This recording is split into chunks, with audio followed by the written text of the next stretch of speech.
আসসালামু আলাইকুম ওরহমতুল্লাহি ওবরাকাতু। সুপ্রিয় সপ্তম শ্রেণীর শিক্ষার্থীবৃন্দ, আজকে তোমাদের বাংলা বই সপ্তবর্ণা, গদ্য হচ্ছে লখার 21, পৃষ্ঠা হচ্ছে 12 থেকে 13, সম্পূর্ণ অধ্যায় বহুনির্বাচনী প্রশ্নের উত্তর সম্পর্কে আলোচনা করব। তারপর হচ্ছে পৃষ্ঠা 13 এর সৃজনশীল প্রশ্নের উত্তর সম্পর্কে আলোচনা করব।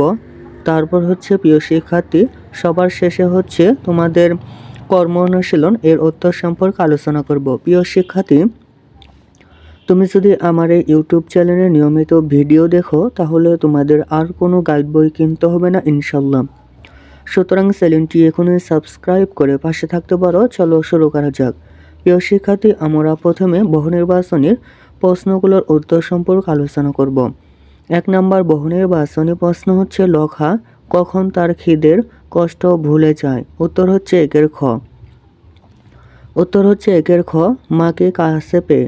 মাকে কাছে পেয়ে। মাকে কাছে পেয়ে লখা তার খিদের কষ্ট ভুলে যায়। 2 নম্বর বহুনির্বাচনী প্রশ্ন হচ্ছে, লখাকে চোখ কান বুঝে দৌড় শুরু করতে হলো কারণ? উত্তর হচ্ছে 2 এর গ। উত্তর হচ্ছে 2 এর গ, তাকে ফুল আনতে হবে। তাকে ফুল আনতে হবে। প্রিয় শিক্ষার্থী, তারপর হচ্ছে উদ্দীপকটি পড়ে 3 ও 4 নম্বর প্রশ্নের উত্তর দাও। বাবার সাথে প্রভাত ফেরিতে এসেছে দীপু। ওর হাতে একটা টকটকে লাল গোলাপ। ওর কণ্ঠে গানের সুর, আমার ভাইয়ের রক্তে রাঙানো। প্রভাত ফেরির ভিড় ঠেলে সে লাল গোলাপটি শহীদ মিনারের সবচেয়ে উঁচু সিঁড়িতে রাখতে সক্ষম হয়। 3 নম্বর বহুনির্বাচনী প্রশ্ন হচ্ছে, লখা ও দীপুর মধ্যে যে বিষয়ে মিল আছে তা হলো? উত্তর হচ্ছে 3 এর খ, শহীদদের প্রতি শ্রদ্ধা জানানোর আবেগ। শহীদদের প্রতি শ্রদ্ধা জানানোর আবেগ। 4 নম্বর বহুনির্বাচনী প্রশ্ন হচ্ছে, দীপু ও লখা দুজনেই শহীদ দিবস উদযাপন করে প্রমাণ করেছে যে? উত্তর হবে 1, 2, 3। ভালোবাসার 1 নম্বর হচ্ছে, ভালোবাসার অনুভূতি প্রতিবন্ধকতার চেয়ে শক্তিশালী। 2 নম্বর হচ্ছে, আত্মবিশ্বাস দ্বারা বাধাকে অতিক্রম করা যায়। 3 নম্বর হচ্ছে, শিশুরা অত্যন্ত অনুভূতিপ্রবণ। প্রিয় শিক্ষার্থী, উত্তর হবে 4 এর ঘ নম্বর, 1, 2, 3। প্রিয় শিক্ষার্থী, এরপর হচ্ছে সৃজনশীল প্রশ্ন 1 নম্বর।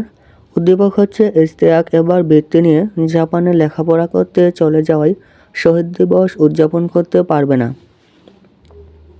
অথচ প্রতি বছর সে প্রভাত ফেরিতে অংশগ্রহণ করত, বক্তৃতা, আবৃত্তি, আলোচনা শুনত। সে কথা মনে করে তার চোখ জলে ভরে আসে। মনে মনে কিছু করার জন্য ইচ্ছা পোষণ করে। অতঃপর ইশতিয়াক আন্তর্জাতিক মাতৃভাষা দিবস ও এর ইতিহাস সহপাঠীদের কাছে তুলে ধরে। অন্যদিকে দেশে থেকেও তার বাল্যবন্ধু হাবিব অফিসে কাজ করতে গিয়ে বা কথাবার্তায় বাংলা ব্যবহার করতে চায় না। সন্তানকে শহীদ দিবস সম্পর্কে কিছু জানাতেও তার অনীহা রয়েছে। ক নং প্রশ্ন হচ্ছে, লখারাতে কোথায় ঘুমা? খ নং প্রশ্ন হচ্ছে, জিতে গেছি আমি। গর্বে বুক ফুলে ওঠে লখার। কথাটি দ্বারা কি বোঝানো হয়েছে? গ নং প্রশ্ন হচ্ছে, উদ্দীপকের হাবিবের সাথে লখার 21 গল্পের লখার বৈসাদৃশ্য ব্যাখ্যা করুন। ঘ নং প্রশ্ন হচ্ছে, ইশতিয়াকের শহীদ দিবস উদযাপনের আকাঙ্ক্ষা লখার শহীদ দিবস উদযাপনের আকাঙ্ক্ষারই প্রতিফলন। বিশ্লেষণ করুন। প্রিয় শিক্ষার্থী, সৃজনশীল প্রশ্নের উত্তরগুলো তোমাদের দেখাচ্ছি, তোমরা সুন্দর করে খাতায় লিখে রাখতে পারো। প্রিয় শিক্ষার্থী, তোমাদের কাছে আবারও একটি রিকোয়েস্ট, তুমি যদি আমার এই চ্যানেলে নিয়মিত ভিডিও দেখো তাহলে তোমাদের আর কোনো গাইড বই কিনতে হবে না। সুতরাং চ্যানেলটি এখনই সাবস্ক্রাইব করে পাশে থাকতে পারো। চলো উত্তরগুলো দেখা যাক। সপ্তম শ্রেণীর বাংলা বই সপ্তবর্ণা, গদ্য হচ্ছে লখার 21, পৃষ্ঠা 13, সৃজনশীল প্রশ্নের উত্তর। ক নং প্রশ্ন হচ্ছে, লখারাতে কোথায় ঘুমা? উত্তর হচ্ছে, লখারাতে ফুটপাতের ঠান্ডা শানে ঘুমায়। ফুটপাতের ঠান্ডা শানে ঘুমায়। খ নং প্রশ্ন হচ্ছে, জিতে গেছি আমি। গর্বে বুক ফুলে ওঠে লখার। কথাটি দ্বারা কি বোঝানো হয়েছে? খ নং প্রশ্নের উত্তর হচ্ছে, ফুল নিয়ে লখা মাটিতে নেমে আসার পর মনে করে সে জিতে গেছে এবং গর্বে তার বুক ফুলে ওঠে। লখা প্রতিদিন ফুটপাতে ঘুমায়, কিন্তু 21শে ফেব্রুয়ারির দিন সে খুব ভোরে মায়ের কাছ থেকে উঠে পড়ে। দূরে জঙ্গলময় স্থান থেকে একটি কাঁটাযুক্ত গাছে উঠে রক্তলাল ফুল তুলে আনে। কাঁটার আঘাতে তার সমস্ত শরীর রক্তাক্ত হয়ে যায়, কিন্তু এত কিছুর পরও সে ফুল পেড়ে আনতে পেরেছে বলে নিজেকে জয়ী ও গর্বিত মনে করে। গরম প্রশ্ন হচ্ছে উদ্দীপকের হাবিবের সাথে লখার 21শে গল্পের লখার বৈসাদৃশ্য ব্যাখ্যা করো। গরম প্রশ্নের উত্তর হচ্ছে উদ্দীপকের হাবিব ও লখার 21শে গল্পের লখার মধ্যে চরিত্রগত মানসিকতা, ভাষা চেতনার দিক থেকে মৌলিক বৈসাদৃশ্য রয়েছে। লখার 21শে গল্পের লখা জন্মপ্রভা, গরিব ও ফুটপাতে বাস করা এক কিশোর। শারীরিক সীমাবদ্ধতা, দারিদ্র্য ও শিক্ষার অভাব সত্ত্বেও তার হৃদয়ে ভাষা আন্দোলনের প্রতি অগাধ ভালোবাসা ও শ্রদ্ধা বিরাজ করে। সে উঁচু ডালে উঠে লাল ফুল সংগ্রহ করে প্রভাত ফেরিতে অংশ নেয়। আমার ভাই রক্তে রাঙানো গানটি আ আ আ ধ্বনি দিয়ে গাইতে চেষ্টা করে। উদ্দীপকের হাবিব লখার সম্পূর্ণ বিপরীত। সে দেশে বসবাস করলেও বাংলা ভাষার প্রতি তার অনীহা ও অবজ্ঞা রয়েছে। অফিসে বাংলা ব্যবহার করতে চায় না। সন্তানকেও শহীদ দিবস সম্পর্কে জানাতে অনিচ্ছুক। এটি মাতৃভাষা ও জাতীয় ইতিহাসের প্রতি তার উদাসীনতাকে প্রকাশ করে। লখার মতো হাবিবের মধ্যে ভাষার জন্য ত্যাগ, শ্রদ্ধা বা চেতনার কোনো গভীর অনুভূতি নেই। হাবিবের বৈশিষ্ট্য হলো আধুনিকতা ও পেশার নামে মাতৃভাষা থেকে দূরে সরে যাওয়া, যা লখার ভাষাপ্রেম ও ত্যাগের আদর্শের বিপরীত। প্রিয় শিক্ষার্থী, তারপর প্রশ্ন হচ্ছে গ নাম্বার, ইশতিয়াকের শহীদ দিবস উদযাপনের আকাঙ্ক্ষা লখার শহীদ দিবস উদযাপনের আকাঙ্ক্ষারই প্রতিফলন, বিশ্লেষণ করো। ঘ নং প্রশ্নের উত্তর হচ্ছে দুজনই ভাষা আন্দোলনের চেতনায় উদ্বুদ্ধ হয় বলা যায়। ইশতিয়াকের শহীদ দিবস উদযাপনের আকাঙ্ক্ষা লখার শহীদ দিবস উদযাপনের আকাঙ্ক্ষারই প্রতিফলন। মন্তব্যটি যথার্থ। লখার 21শে গল্পের প্রধান চরিত্র লখা কথা বলতে পারে না, কিন্তু 21শে ফেব্রুয়ারি মাতৃভাষা দিবস উপলক্ষে লখা বহু চড়াই উতরাই পেরিয়ে উঁচু ডাল থেকে লাল ফুল সংগ্রহ করে শহীদ মিনারে শ্রদ্ধা নিবেদন করতে যায়। উদ্দীপকের ইশতিয়াকের শহীদ দিবস উদযাপন করার আকাঙ্ক্ষা থাকলেও সে জাপানে অবস্থান করায় সেই সুযোগ থেকে বঞ্চিত।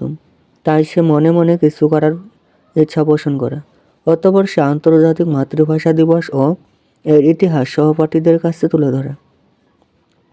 ইশতিয়াকের এই আকাঙ্ক্ষা লখার আকাঙ্ক্ষারই নামান্তর, কারণ লখা শীত উপেক্ষা করে খালি গায়ে গাছ থেকে ফুল সংগ্রহ করে শহীদ দিবস উদযাপন করেছে। 21শে ফেব্রুয়ারি বাঙালির জীবন একটি তাৎপর্যময় দিন। এই দিনে ভাষার জন্য বাংলার দামাল ছেলেরা শহীদ হয়েছেন। তাই প্রতি বছর শহীদদের প্রতি গভীর শ্রদ্ধায় মহান 21শে উদযাপন করা হয়, যেমন করেছে আলোচ্য গল্পের লখা। তার উদ্দেশ্য ছিল মহান শহীদদের শ্রদ্ধা ভরে স্মরণ করা। একই আকাঙ্ক্ষা উদ্দীপকের ইশতিয়াকের মধ্যেও প্রকাশ পেয়েছে। তাই বলা যায় ইশতিয়াকের শহীদ দিবস উদযাপনের আকাঙ্ক্ষা লখার শহীদ দিবস উদযাপনের আকাঙ্ক্ষারই প্রতিফলন। প্রিয় শিক্ষার্থী, এরপর আমরা আলোচনা করব হচ্ছে কর্ম অনুশীলন পৃষ্ঠা 12। চলো কর্ম অনুশীলন এর উত্তর সম্পর্কে আলোচনা করা যাক। প্রিয় শিক্ষার্থী, এরপর আলোচনা করব হচ্ছে কর্ম অনুশীলন। পৃষ্ঠা 12। ক নম্বর প্রশ্ন হচ্ছে শহীদ দিবসের উপর শিক্ষার্থীরা আলোচনা অনুষ্ঠানের আয়োজন করবে। খ নং প্রশ্ন হচ্ছে শহীদ দিবস উপলক্ষে ছড়া, কবিতা, গল্প, প্রবন্ধ, নাটিকা ইত্যাদির সমন্বয়ে দেয়ালিকা প্রকাশ করবে। প্রিয় শিক্ষার্থী, কর্ম অনুশীলন এর নমুনা উত্তর তোমাদের দেখাচ্ছি, তা তোমরা সুন্দর করে খাতায় লিখে রাখতে পারো। চলো শুরু করা যাক। সপ্তম শ্রেণীর বাংলা বই সপ্তবর্ণ, গদ্য হচ্ছে লখার 21, গদ্য হচ্ছে লখার 21, পৃষ্ঠা 12, কর্ম অনুশীলন প্রশ্নের উত্তর। ক নং প্রশ্ন হচ্ছে শহীদ দিবসের উপর শিক্ষার্থীরা আলোচনা অনুষ্ঠানের আয়োজন করবে। উত্তর হচ্ছে আলোচনা অনুষ্ঠানের বিবরণ। আমাদের বিদ্যালয়ে মহান শহীদ দিবস ও আন্তর্জাতিক মাতৃভাষা দিবস উপলক্ষে এক আলোচনা অনুষ্ঠানের আয়োজন করা হয়। অনুষ্ঠানের শুরুতে শহীদদের স্মরণে 1 মিনিট নীরবতা পালন করা হয়। এরপর প্রধান শিক্ষক অনুষ্ঠানের উদ্বোধন করেন। আলোচনায় শিক্ষক ও শিক্ষার্থীরা 1952 সালের ভাষা আন্দোলনের ইতিহাস তুলে ধরেন। তারা বলেন, বাংলা ভাষাকে রাষ্ট্রভাষা করার দাবিতে সালাম, বরকত, রফিক, জব্বার সহ অনেকেই প্রাণ দিয়েছেন। তাদের আত্মত্যাগের ফলেই আমরা আজ স্বাধীনভাবে বাংলা ভাষায় কথা বলতে পারছি। অনুষ্ঠানে কবিতা আবৃত্তি ও দেশাত্মবোধক গান পরিবেশন করা হয়। সবার অংশগ্রহণে অনুষ্ঠানটি সফলভাবে সম্পন্ন হয়। আমরা শপথ করি শহীদদের আদর্শ বুকে ধারণ করে বাংলা ভাষার মর্যাদা রক্ষা করব। খ নং প্রশ্ন হচ্ছে শহীদ দিবস উপলক্ষে ছড়া, কবিতা, গল্প, প্রবন্ধ, নাটিকা ইত্যাদির সমন্বয়ে দেয়ালিকা প্রকাশ করো। উত্তর হচ্ছে দেয়ালিকার জন্য লেখা। শিরোনাম আমার ভাষা আমার গর্ব। 21শে ফেব্রুয়ারি আমাদের গৌরবের দিন। 1952 সালের এই দিনে বাংলা ভাষার দাবিতে বাঙালির ছাত্ররা জীবন উৎসর্গ করেন। তাদের রক্তে রঞ্জিত হয়েছিল ঢাকার রাজপথ। আমরা গর্ব করি আমাদের ভাষা বাংলা। এই ভাষায় কথা বলি, এই ভাষায় আমরা কথা বলি, হাসি, কাঁদে, স্বপ্ন দেখি। শহীদদের আত্মত্যাগের কারণে বাংলা আজ রাষ্ট্রভাষা ও আন্তর্জাতিক মাতৃভাষা দিবস হিসেবে সারা বিশ্বে স্বীকৃত।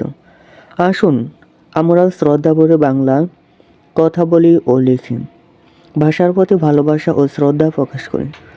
শহীদদের স্মৃতিকে সম্মান জানিয়ে গড়ে তুলি সুন্দর ও সমৃদ্ধ বাংলাদেশ।